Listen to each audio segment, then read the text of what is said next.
تو بعض لوگ یہ اعتراض کرتے ہیں کہ حضرت آپ لوگ تو کہتے ہیں کہ اللہ کے ولی جو ہے وہ دلوں کے حال جانتے ہیں، تو حضرت ابو ہریرہ سے بڑے تو ولی نہیں ہے نا۔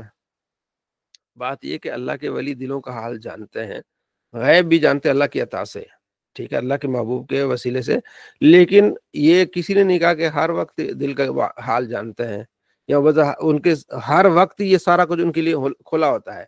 جب اللہ تبارک و تعالیٰ چاہتا ہے وہ اگلے کی دل کی بات وہ بیان ہو جاتی ہے ان کے لیے۔ اور پھر یہ بھی کہتے ہیں کہ جناب شیطان نے یہ سکھایا تو ہم کسی سے بھی کچھ سیکھ سکتے ہیں، اگر شیطان بھی اچھی بات کہے تو ہم سیکھ سکتے ہیں۔ بھائی تمہیں کیسے پتہ چلے گا کہ شیطان صحیح کہہ رہا ہے؟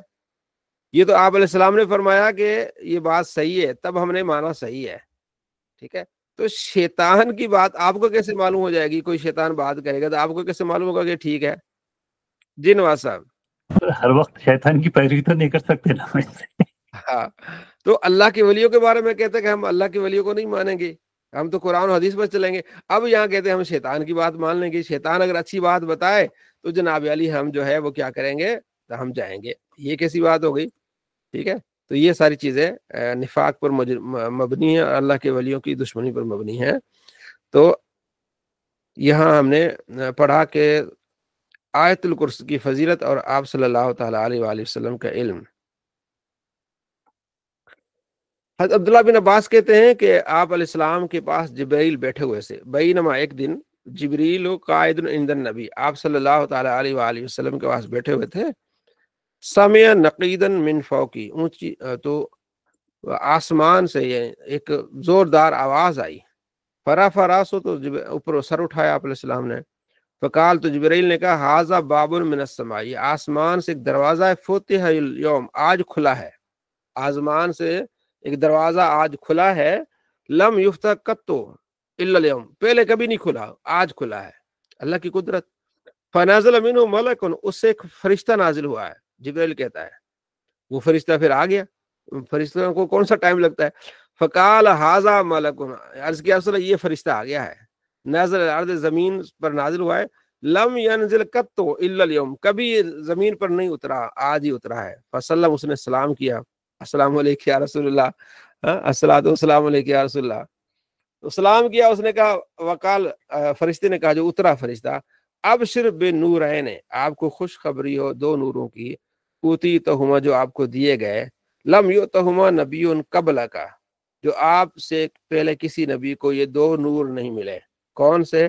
فاتحۃ الکتاب، سورہ فاتحہ، و خواتیم سورۃ البقرہ، اور سورہ بقرہ کی آخری آیات، یعنی آخری رکوع جو ہے 3 آیات، ٹھیک ہے، لن تقرب بحرف فی منہما الا آتیت، جو بھی ان میں سے کوئی بھی حرف پڑھے گا اسے عطا کیا جائے گا ثواب، اور اسے جزا دی جائے گی۔ تو یہ دو چیزیں جو سورہ فاتحہ ہے اور سورہ بقرہ کی آخری آیتیں، پہلے کسی نبی کو عطا نہیں ہوئی، آپ کو عطا ہوئی، آپ کو مبارک ہو، خوشخبری ہو۔ تو یہ فرشتہ نازل ہوا آپ علیہ السلام سے ملاقات کرنے کے لیے، تو گویا کہ وہ اللہ سے اس نے مانگا، جیسے وہ آپ ایک حدیث مشکات میں آگے آئے گی، حضرت امام حسین رضی اللہ تعالیٰ عنہ کی فضیلت میں بھی ہے، یعنی آپ علیہ السلام کے اہل خانہ کے فضیلت میں، حذیفہ بن یمان کہتے ہیں کہ میری والدہ ایک مرتبہ مجھے کہا کہ کتنے دن ہو گئے ہیں تم نبی صلی اللہ تعالیٰ علیہ وآلہ وسلم کی بارگاہ میں نہیں گئے، تو میں تھوڑا سا شرمندہ ہوا، تو میں نے کہا آج ہی میں جاؤں گا حضور کی بارگاہ میں، اور مغرب کی نماز میں نے حضور کے پیچھے پڑھنی ہے، اور آپ کے لیے بھی دعا کرنی ہے اور اپنے لیے بھی دعا کرنی ہے، یعنی اپنی ماں کو بھی راضی کیا ہے کہ آپ کے لیے بھی دعا کروں گا، اپنے لیے۔ تو میں مغرب کی نماز میں نے آپ علیہ السلام کے پیچھے پڑھی، تو آپ علیہ السلام وہاں نماز پڑھ کے آپ ذکر اذکار میں لگے رہے، پھر نماز شروع کر دی، میں پیچھے بیٹھا ہوں، انتظار کر رہا ہوں کہ آپ علیہ السلام باہر تشریف لائیں گے، تو پھر میں یعنی کہ پھر آپ علیہ السلام سے عرض کروں گا، یا رسول اللہ میرے لیے دعا کریں، میری والدہ کے لیے دعا کریں۔ تو آپ کے حضرت حذیفہ جو ہے آپ علیہ السلام کے شاگرد بھی ہیں اور امتی بھی ہیں، تو ادب کے استاد جو ہے نبی علیہ السلام، استاد بھی ایک لحاظ سے، اور حدیث پاک میں آتا ہے کہ میں تمہیں اپنے یعنی علموں کا، میں تمہیں سکھاتا ہوں، اپنے جس طرح ایک والد اپنے اولاد کو باتیں سکھاتا ہے، دین سکھاتا ہے، تو آپ علیہ السلام باپ کی حیثیت سے بھی ہیں، استاد کی حیثیت سے بھی، تو ادب کا دائرہ اختیار کرتے ہوئے حضرت حذیفہ بن یمان بیٹھے رہے، جو آپ علیہ السلام وہاں نماز پڑھتے رہے، عشاء ہو گئی، تو پتہ چلا کہ مغرب کے بعد آپ نفل پڑھ سکتے ہیں عشاء تک. عشاء ہو گئی، عشاء کی نماز پڑھ کے آپ علیہ السلام باہر تشریف لائے تو حضرت حذیفہ بھی پیچھے. تو آپ علیہ السلام نے جوتوں کی آہٹ سنی تو فرمایا کون؟ فرمایا حذیفہ، اللہ تیری اور تیری ماں کی بخشش فرمائے. جو دل میں وہ تمنا رہ کے آئے تھے، اللہ تیری بخشش فرمائے اور تیری والدہ کی. تو پھر آپ نے فرمایا کہ ابھی میرے پاس ایک فرشتہ آیا جو ابھی تک جو ہے وہ دنیا میں نہیں اترا. اس نے آ کے مجھے سلام کہا اور مجھے خوشخبری دی کہ فاطمہ جنتی عورتوں کی سردار ہے اور حسن و حسین جو ہے وہ جنتی نوجوانوں کے سردار ہیں. گویا کہ حدیث سے معلوم ہو رہا ہے کہ فرشتے نبی علیہ السلام کی زیارت کے لیے آتے ہیں تو عرض کرتے ہیں یا باری تعالیٰ ہم جا تو رہے محبوب کی در پہ، ہمیں کوئی چیز دے تاکہ ہم تحفہ پیش کریں. تو اللہ کی طرف سے تحفہ لے کے آ رہے ہیں یہ کہ آپ کو دو نور، آپ کو مبارک ہو. اور وہاں جو ہے فاطمہ جنتی عورتوں کے سردار ہیں اور حسن حسین جنتی نوجوانوں کے سردار ہیں. تو یہ حدیث میں نے آپ کو سنائی، آگے ہم پڑھیں گے انشاءاللہ اس کو. حضرت عبداللہ بن مسعود کہتے ہیں کہ آپ علیہ السلام فرماتے ہیں 2 آیتیں جو سورہ بقرہ کی آخری آیتیں ہیں، جو رات کو بندہ پڑھ لے اس کے لیے کافی ہیں. آخری جو اینڈ والی 2 آیتیں ہیں، تو آپ سورہ بقرہ کا آخری جو رکوع حفظ کر لیں، 3 ہی آیتیں اس میں، اور نماز میں اس کو پڑھتے رہیں. للہ ما فی السماوات و ما فی الارض وان تبدوا ما فی انفسکم وتخفوا یحاسبکم بہ اللہ. کس کس بھائی کو یاد ہے یہ آخری رکوع؟ یاد ہے کس کس کو؟ کسی کو یاد ہے آخری یہ؟ ماشاءاللہ اسد کو یاد ہے. میرے کو بھی یاد ہے. جی ماشاءاللہ ڈاکٹر صاحب کو یاد ہے. یہ کیا ہے اس میں کا مقصد؟ یہ کون سا؟ عیسیٰ غزالی کو یاد ہے. جی جمیل صاحب کو بھی یاد ہے، رضوان کو بھی یاد ہے. چلے ماشاءاللہ الحمدللہ ماشاءاللہ، بڑی خوشی کی بات ہے. تو یہ سورہ بقرہ کی آخری آیتیں پڑھ کے سوئیں، یہ پورا آخری رکوع پڑھ کے سوئیں، تو یہ دیکھیں اس کے لیے کافی ہو جائے گا. تو یہ قرآن پاک کی فضیلت ہے کہ ہم اس کو پڑھتے ہیں اور اتنی برکتیں حاصل ہو جاتی ہیں. اللہ نے ہمیں بہت بڑی کتاب عطا فرمائی ہے، عظیم کتاب ہے. حضرت ابو درداء کہتے ہیں کہ آپ علیہ فرماتے ہیں جو سورہ کہف کی پہلی 10 آیاتیں حفظ کر لے وہ دجال کے فتنے سے محفوظ رہے گا. پہلی 10 آیات جو سورہ کہف کی ہیں وہ حفظ کر لے، دجال کا عظیم فتنہ ہوگا جس سے ایمان جو ہے نا وہ دہل جائیں گے، خطرات بہت ہیں. تو اس میں آپ اگر اس کو پڑھ لیں تو یہ آپ کے لیے کیا ہو جائے گی؟ آسانی ہو جائے گی. یہ اس فتنے سے آپ کیا رہیں گے؟ محفوظ رہیں گے. جی بھائی ٹھیک ہے. اب بھائی نے بتایا کہ میں نے بھی یاد کیا. ٹھیک ہے. آپ علیہ السلام فرماتے ہیں کیا تم میں سے کوئی بندہ عاجز ہے کہ وہ قرآن کا تہائی پڑھ لے؟ عرض کیا رسول اللہ کیسے پڑھ سکتے ہیں قرآن پاک رات میں تہائی حصہ یعنی 10 سپارے؟ فرمایا جو سورہ اخلاص پڑھے 3 مرتبہ، ٹھیک ہے نا، تو وہ اس نے گویا کہ قرآن پاک یعنی کہ 1 مرتبہ پڑھے گا تو یعنی کہ تہائی حصہ. سورہ اخلاص جو ہے وہ 1 مرتبہ پڑھے گا تو قرآن پاک کے تہائی حصے کے برابر، 3 مرتبہ پڑھے گا تو مکمل قرآن کا ثواب اس کو ملے گا. تو یہ آپ علیہ السلام یعنی یہ ان کو بتایا کہ ویسے مسلمان بہت سارے ایسے ہیں جو قرآن پاک مکمل، جس کل ہم نے تفصیل سے بات کی تھی کہ صحابہ کرام ایک ہی رات میں قرآن پاک مکمل کر لیا کرتے تھے. ایک بہت بڑے محدث ہیں، وہ عشاء سے لے کر مغرب سے لے کر، امام مجاہد غالباً کا نام ہے، میرے اپنی تحقیق میں اس کا نام بھی لکھا ہے، وہ مغرب سے لے کر عشاء تک قرآن پاک پڑھ لیتے تھے. اب مغرب اور عشاء ہمارے ہاں تو وہ 1.5 گھنٹہ ہے نا، لیکن وہ ان کے لیے یہ کہ وہ مغرب پڑھ کے قرآن پاک شروع کرتے تھے اور عشاء اینڈ پہ پڑھتے تھے جا کے. تو 4-5 گھنٹے کا، جیسے سردیوں میں اب بہت ٹائم ہوتا ہے، ٹھیک ہے جی. تو یہاں مغرب جو ہمارے ہاں ہو رہی ہے سمجھو کہ 5-10 منٹ پہ ہو رہی ہے، مغرب ہو رہی ہے، اور جو فجر ہمارے ہاں ہو رہی ہے وہ 6-10 پہ ہو رہی ہے. کتنا فرق ہے، ٹھیک ہے نا. اتنی لمبی رات ہے، تو اس لمبی رات میں جو بندہ قرآن پاک پڑھ سکتا ہے، اور ان کا اصل میں ان کا معمول تھا قرآن پاک پڑھتے تھے، مطلب ان کی زبانوں پہ الفاظ چڑھ گئے تھے بار بار، اس طرح ایسے ریپیٹ کر جاتے تھے، ایسے ہی پھر جاتے تھے، ٹھیک ہے جی. تو وہ اس طرح طریقہ کار تھا. حضرت عائشہ رضی اللہ عنہا فرماتی ہیں کہ آپ علیہ السلام نے ایک سریہ، ایک لشکر بھیجا، تو اس میں ایک صحابی تھے جو نماز پڑھاتے تھے. وہ ہر رکعت میں سورہ فاتحہ پڑھتے تھے. تو انہوں نے عرض کی یا رسول اللہ یہ ہر رکعت میں سورہ فاتحہ پڑھتے ہیں. تو آپ علیہ السلام نے ان سے پوچھا تو فرمایا اللہ یا رسول اللہ مجھے اس سے بڑی محبت ہے، اس میں رحمان کی صفت ہے. تو آپ علیہ السلام فرمایا اسے خبر دے دو کہ اللہ اس سے محبت کرے گا. اور بخاری میں ایک اور روایت ہے کہ جو بستی ہے مدینے میں اوپر جو بستی ہے جہاں وہ مسجد ہے، مسجد قباء، قباء کی بستی میں ایک امام صاحب تھے، نماز پڑھاتے تھے. وہ ہر رکعت میں اینڈ پہ سورہ فاتحہ پڑھتے. اب اس کے اینڈ پہ سورہ فاتحہ پڑھنے کا دو مقصد ہو سکتے ہیں کہ ہر یعنی تلاوت کر کے مکمل کر کے پھر فاتحہ پڑھتے تھے، یا ہر دوسرے رکعت میں فاتحہ پڑھتے تھے. اس کے کئی مطالب ہو سکتے ہیں. مطلب نماز میں سورہ فاتحہ پڑھتے تھے. تو ساتھیوں نے کہا بھائی کوئی اور بھی سورت پڑھ لیا کر. انہوں نے کہا جی مجھے تو اس سے ہے محبت، اگر آپ نے میرے پیچھے نماز پڑھنی تو پڑھ لو، نہیں پڑھنی تو کوئی امام تبدیل کر لو. وہ صحابی اچھا انہوں نے کہا یہ قرات اس کو اچھی آتی ہے، ٹھیک ہے جی، اور امام ہم کس کو کہیں. چلیں آپ علیہ السلام آئیں گے تو ان سے پوچھ لیں گے، کیونکہ ہر ہفتے کو آپ علیہ السلام قباء کی طرف جاتے تھے. جب قباء کی طرف آپ علیہ السلام گئے، صحابہ نے عرض کی یا رسول اللہ امام صاحب اس طرف کرتے ہیں اور ہر نماز میں سورہ فاتحہ انہوں نے پڑھنی ہوتی ہے. تو ہم نے کہا بھائی عرض کی کہ آپ کوئی اور سورت پڑھ لیں. تو وہ کہتے نہیں میں نے یہی پڑھنی ہے. تو آپ علیہ السلام نے اسے بلایا، بھائی آپ کے ساتھی جو آپ سے کہہ رہے ہیں تو آپ کیوں ان کی بات نہیں مان رہے. عرض کی یا رسول اللہ مجھے محبت ہی بڑی سورہ اخلاص ہے. تو آپ نے فرمایا پھر یہ محبت تجھے جنت میں لے کے جائے گی، او کما قال علیہ الصلوۃ والسلام. تو یہ سورہ فاتحہ سے جو محبت ہے. جی ڈاکٹر صاحب کچھ فرمانا چاہ رہے ہیں؟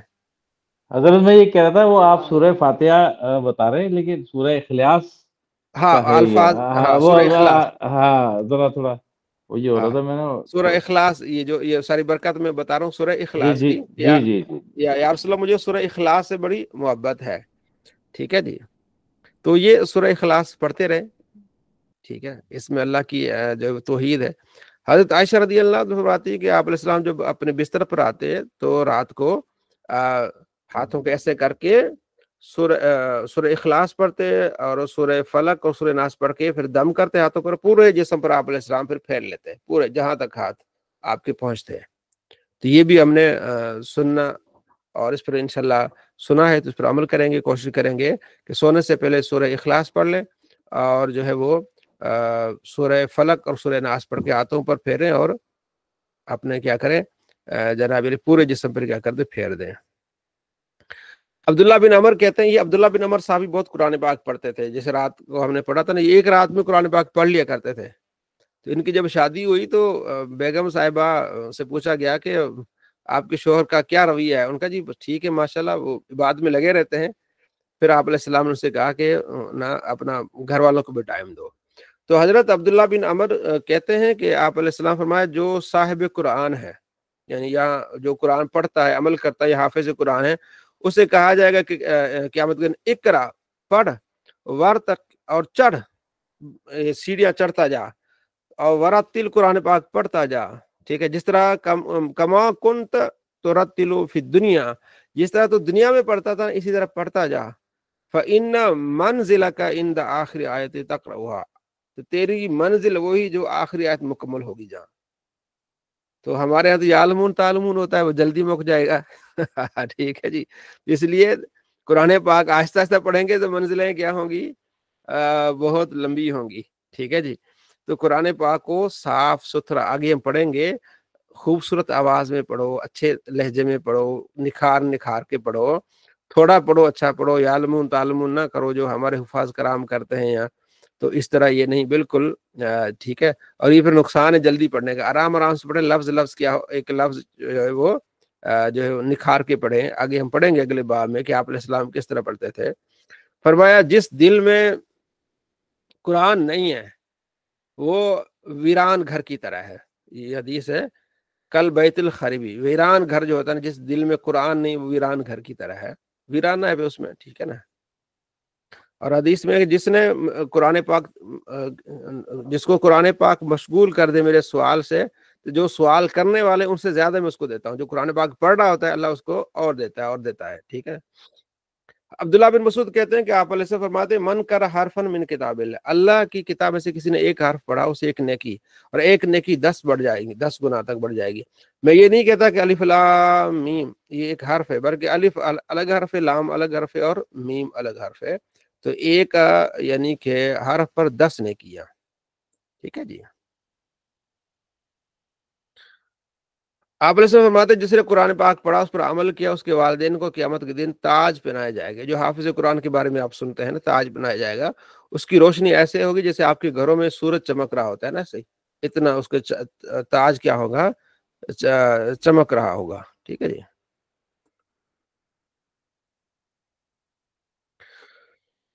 حضرت ابو ہریرہ کہتے ہیں کہ آپ علیہ السلام نے فرمایا ابی بن کعب سے کہ کیسے تم نماز میں قرآن پاک پڑھتے ہو، ٹھیک ہے جی، اور عرض کیا رسول اللہ میں سورہ فاتحہ پڑھتا ہوں۔ آپ علیہ فرماتے ہیں اللہ کی ذات کی قسم جس کے ہاتھ میری اس ذات کی قسم جس کے ہاتھ میری جان ہے، نہ تورات میں نہ انجیل میں نہ زبور میں اس طرح کی کوئی صورت نہیں ہے، ٹھیک ہے؟ یہ سب مسانی ہے اور یہ قرآن عظیم ہے، ٹھیک ہے جی۔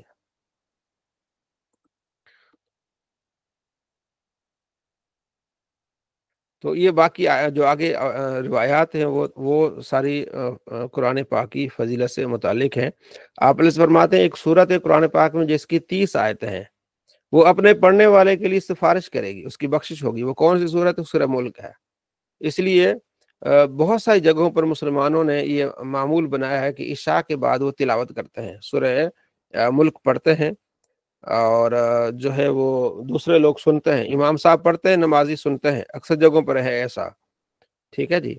تو اس فضیلت کو حاصل کرنے کے لیے، لیکن اس میں احتیاط یہ ہے کہ امام صاحب اس وقت تلاوت کریں جب سارے نمازی جو ہیں وہ نماز مکمل کر چکے ہیں۔ بعض اوقات ایسا ہوتا ہے کہ امام قرات کر رہا ہوتا ہے اور نمازی جو ہے وہ آدھے نمازی نماز میں مصروف ہوتے ہیں، وہ سن نہیں پاتے، تو یہ نہیں ہو، مطلب تھوڑا سا انتظار کریں اور سارے نمازی نماز مکمل کر لیں، تو اس کے بعد آپ کیا کریں، جو ہے وہ سورہ ملک پڑھ لیں، ٹھیک ہے جی۔ خود پڑھیں تو بہتر ہے، سننے میں بھی کوئی حرج نہیں ہے۔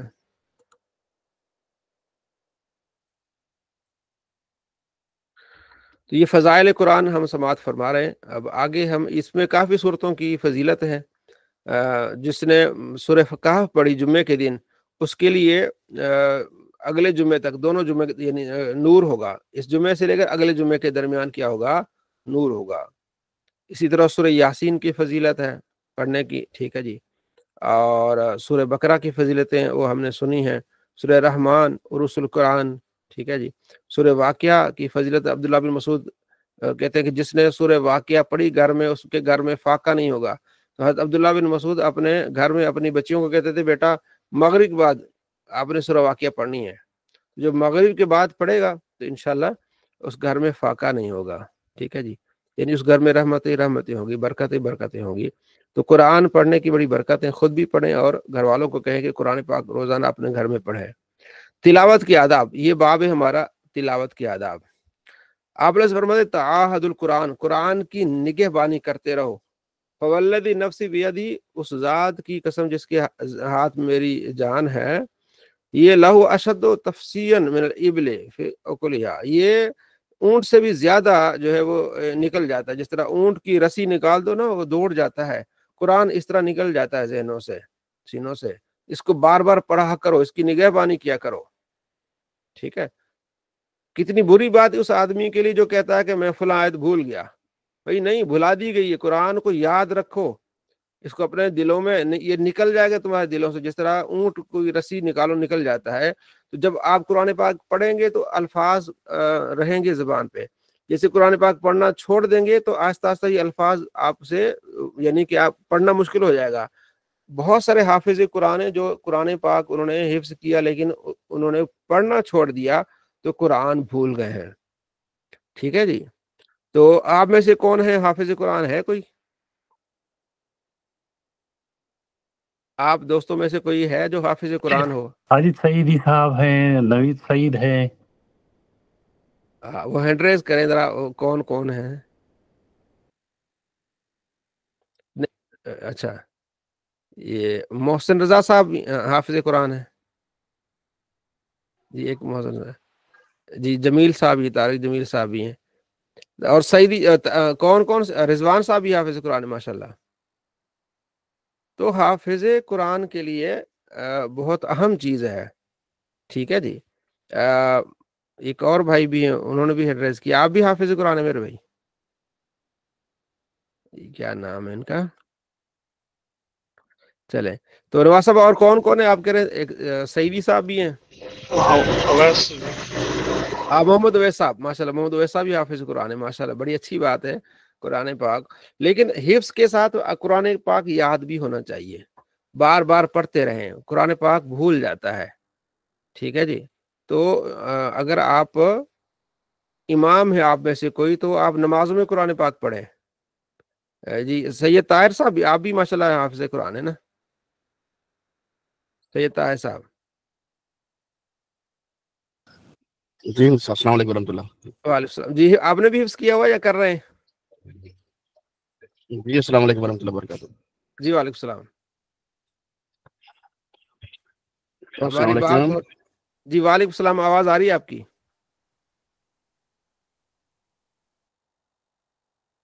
ٹھیک ہے.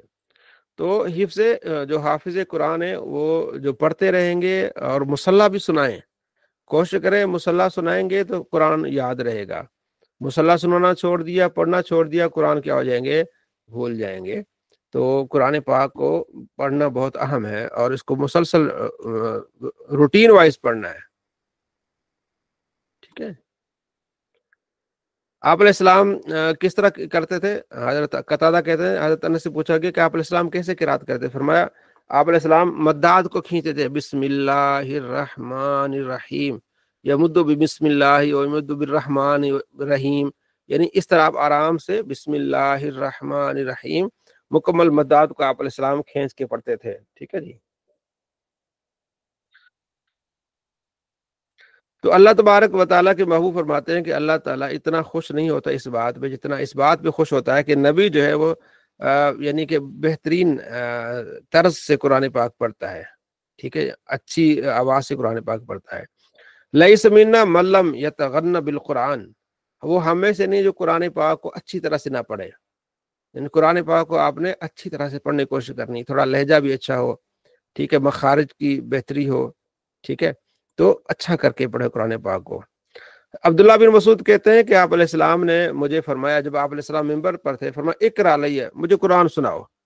میں نے کہا یا رسول اللہ آپ کو میں قرآن سناؤں؟ قرآن تو آپ پر نازل ہے. فرمایا میں چاہتا ہوں کہ میں قرآن سنوں کسی اور سے. تو کہتے ہیں میں نے سورہ نساء شروع کر دی. جب اس آیت پہ پہنچا فکیف اذا جئنا من کل امۃ بشہید وجئنا بک علی ہؤلاء شہیدا، کہ کیا حال ہوگا اس وقت جب ہم تمام امتوں میں سے گواہ لے آئیں گے، اور اے محبوب آپ کو تمام پر جو گواہ بنائیں گے. جب یہاں تک میں پہنچا تو آپ نے فرمایا بس کافی ہے. تو میں نے جب آپ علیہ السلام کی طرف توجہ کی تو آپ علیہ السلام کی آنکھوں میں سے آپ کی آنسو آ آواز رہے بڑی تھے. ہو رہی، پتہ نہیں اکثر آ رہی، مجھے تو آواز آپ کی صحیح نہیں آ رہی، بات کلیک ہو رہی آپ کی. تو آپ صلی اللہ تعالیٰ علیہ وآلہ وسلم کی آنکھوں میں سے آنسو آ رہے تھے. تو آپ علیہ السلام جو ہے وہ یعنی خود پڑھتے بھی تھے اور سنتے تھے بھی. اب یہ حدیث آگے جو ہے یہ بھی بڑی جو ہے میں نے کافی مرتبہ سنائی ہے. ابی بن کعب جو ہے وہ صحابی ہیں. نبی علیہ السلام نے فرمایا کہ 4 لوگوں سے قرآن سیکھو. ایک ابی بن کعب ہے، ایک عبداللہ بن مسعود، 2 کنفرم ہے، 2 اور صحابی ہیں. تو آپ علیہ السلام نے 4 سے قرآن پاک سیکھو.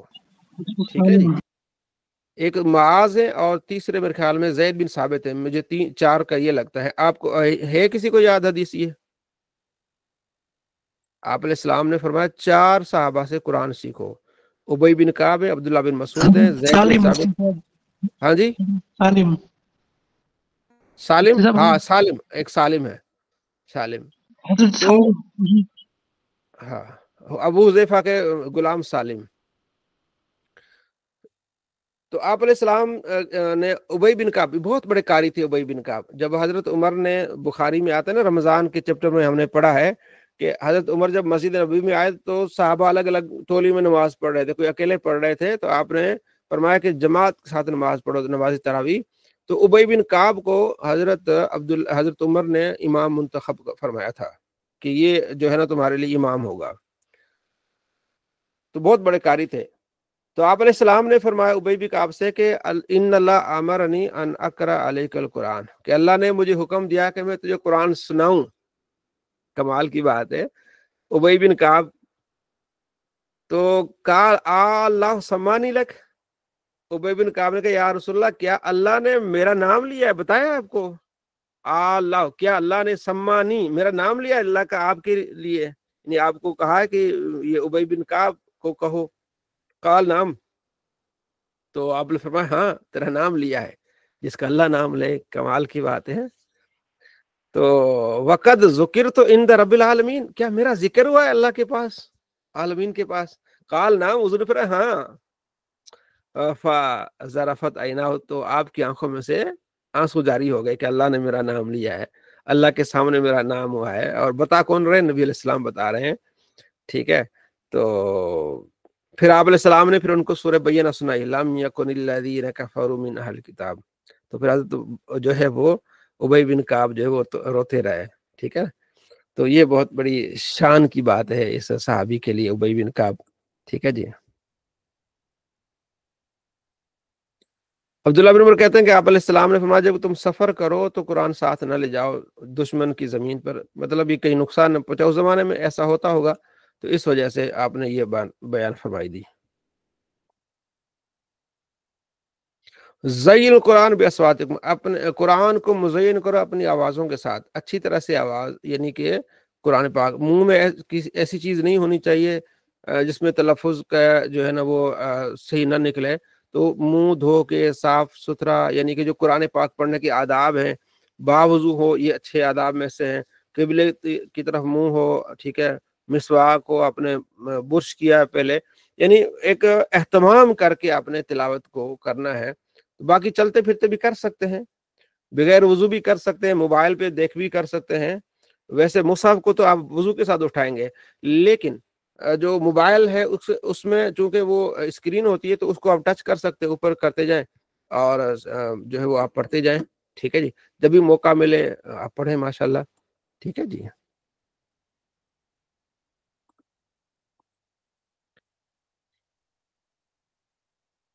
اس حدیث میں ہے کہ جس نے 3 دن سے پہلے قرآن پاک مکمل کر لی اس نے سمجھا ہی نہیں، کیونکہ سمجھ کے بھی پڑھنا یہ بھی لازمی ہے۔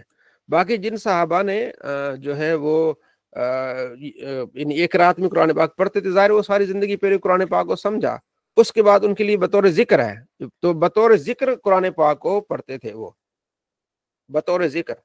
جی ڈاکٹر صاحب۔ سائیں یہ پوچھنا تھا تھوڑا سا کہ وہ جس طرح نبی کریم صلی اللہ علیہ وآلہ وسلم نے فرمایا نا دشمن کی زمین میں قرآن پاک ساتھ نہ لے کے جاؤ، وہ مطلب وہ تو اس وقت میرا خیال تھا کہ جب اس قرآن کے نسخے بھی کم ہوا کرتے تھے تو شاید اس جی وجہ جی، سے وہ ہو جائے، ورنہ آج کل تو مطلب قرآن کے نسخے تو بہت عام ہیں، تو ہمارے لیے کیا حکم ہوگا اس کا؟ آپ تو لے جائیں گے، آج کل کا مسئلہ تو نہیں ہے، کیونکہ اس وقت تو یہ دشمنی تھی نا زیادہ، تو اس وجہ سے بھی منع کیا کہ نقصان نہ پہنچائیں یہاں، تو اب تو کسی ملک میں بھی جائیں تو نہ وہ برا جانتے ہیں نہ اس کو کچھ اس طرح کرتے ہیں، مسلمان پڑھتے رہتے ہیں، پر پوری دنیا میں قرآن پاک اب موجود ہے، کسی میں آپ امریکہ میں چلے جائیں قرآن پاک موجود ہے، UK ہر جگہ موجود ہے قرآن پاک، تو اب وہ یہ حالات نہیں ہیں۔ اگلا باب جو ہمارا ہے وہ بہت اہم ہے، اختلاف قرات اور جمع قرآن سے متعلق، ٹھیک ہے جی۔ جی احتشام صاحب۔ حضرت ہم نے یہ پیچھے حدیث پڑھی کیا یہ قرآن مجید کو اپنی آوازوں کے ساتھ خوبصورت بناؤ، تو جی جی یہ جو مقامات پڑھائے جاتے ہیں قرات میں، یہ مقام سیکا اور سبا وغیرہ اس طرح کے جو ہیں، تو اکثر جو ہیں وہ یہ موسیقی پہ سکھاتے ہیں، یہ سارے یہ جی جتنے مقامات ہوتے ہیں کہ آواز کس طرح اوپر جائے گی کس طرح نیچے جائے گی، تو میوزیکل انسٹرومنٹ سے بھی سکھاتے ہیں اور اسی طرز پہ سکھاتے ہیں، تو کیا ان طرزوں کے ساتھ سیکھ کے پھر اس طرز پہ قرآن پہ پڑھنا یہ جائز ہوتا ہے؟ نہیں، گانے کی طرز اس انداز سے صحیح نہیں ہوتا، یہ جو قرآن حضرات ہمارے یہاں پڑھتے ہیں وہ قرآن پاک الگ ایک طرز ہوتی ہے، گانے کی طرز پہ یا کسی اس طرح کی طرز پہ منع ہے، ٹھیک ہے جی۔ قرآن کو اچھے جیسے الحمدللہ رب العالمین الرحمن الرحیم مالک یوم الدین، تو یہ کسی گانے پر نہیں ہے، خوبصورت کر کے پڑھیں، ٹھیک ہے جی۔